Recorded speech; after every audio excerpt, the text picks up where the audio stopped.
So you want somebody to help you with your YouTube channel, somebody who'll upload your videos and write your descriptions and post them for you. That's fantastic. That means you're a very proactive content creator and you just need help. Maybe because you don't know what to do, or maybe because you don't have the time. I'd like to share with you the 3 steps to take before you bring somebody on to do your YouTube work for you. Before I give you the 3 steps, I just want to let you know that number 3 tends to upset people when I tell them. There's a lot of resistance, but I'll bet that you're going to be thanking me later once you know about it. So number 1, which you probably already know, when you're going to bring somebody on to help you with your creating, and I'm saying that generally because you may have somebody already and you may just want to make sure they're doing the right job, or you may be bringing somebody on and you don't know what to look for. So I want to say you want to bring somebody on who's reputable. That's step number 1.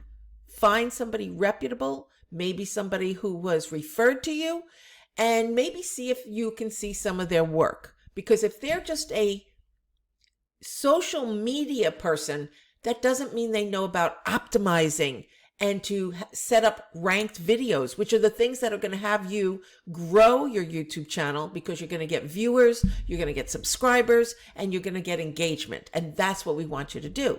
So make sure that the person you bring on is well equipped to provide that for you. Step number 2, be prepared with how you want them to show up for you. There are so many facets to doing a YouTube channel. What do you want them to do? Do you want them to take your existing videos and set them up with descriptions and everything they have to do? Or do you want to do some of it and then they finish your project? Do you need them to post it on all your social platforms?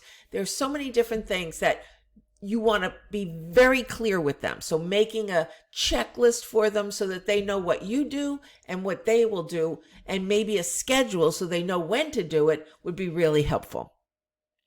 And here comes number 3. You know, that one that I think you're going to probably not like very much, but you will thank me for it later. Step number 3, learn YouTube optimization before you bring somebody on. Now, you may be getting somebody on your team because you don't have the time to learn.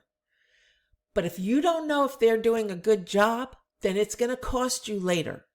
I recently did one of my YouTube evaluation reports where I go over people's channels to see why it's not performing. And I was able to tell a very large company with a big social media team some of the things that were missing from their videos and their channel that might be keeping them from performing well.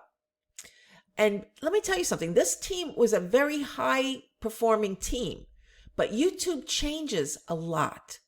And if your team is not about staying on top of that, all the changes could just slip right through. They could keep doing the same thing over and over again, not knowing they've changed. So if you're bringing somebody on, you want to make sure that they stay on top of it. But before they do, I think you should. And so that would look like something like learning how to optimize your channel, learning how to create ranked videos, so that even before they come on and do the management of it, you are making videos that are going to perform. And they probably aren't going to do that for you.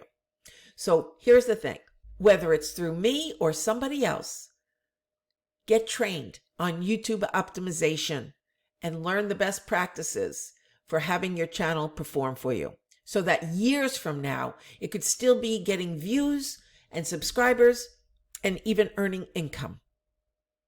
Now, I have a bonus step for you, because once you do all these 3 steps, I'm going to make a suggestion that you stay proactive. Step number 4, stay proactive. Don't turn it over to somebody without ever checking it. Go into your YouTube channel, check your analytics to see if it's performing. Make sure all the best practices are being done. Get a refresher course whenever you need to. For the 1 or 4 hours, whatever you're going to do to invest in you becoming educated and then staying on top of it, it is going to help you with your team. It's likely that your team will perform better if you're proactive. Okay? So here are my steps. I hope you take them seriously because YouTube is the most incredible place to get results for your business or your projects or even just leaving your legacy.